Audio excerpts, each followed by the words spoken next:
In today's video, I'm going to teach you how to switch account in Google Chrome. If you juggle a work and a personal Gmail, or you help manage a shared inbox, swapping accounts quickly keeps everything organized and signed into the right place. First, open Chrome and look to the top right corner of the window. You'll see your profile icon.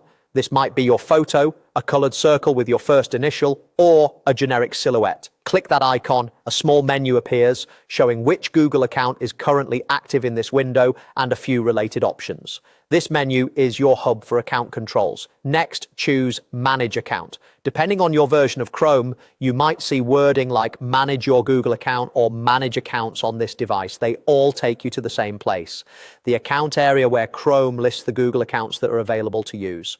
This screen focuses on your Google identity for web services like Gmail, Drive, and Calendar, not the separate Chrome profiles that control bookmarks and extensions.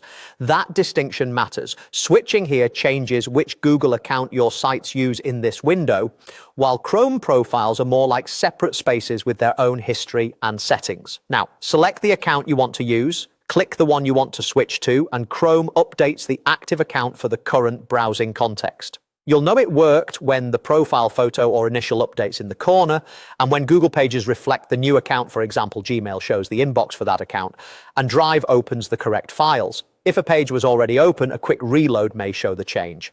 A few tips to keep in mind: if you don't see the account you're looking for, it likely isn't signed in on this device yet. Once it's added, it will appear in the list next time. Also, switching here affects this window or tab. Other Chrome windows may still use a different account until you switch them as well. If you regularly keep work and personal browsing separate, consider using different Chrome profiles so each keeps its own bookmarks, extensions, and themes, while this account switch handles which Google identity your sites use. That's all there is to it. Click the profile icon, go to Manage Account, and choose the account you need. Thanks for watching and happy browsing.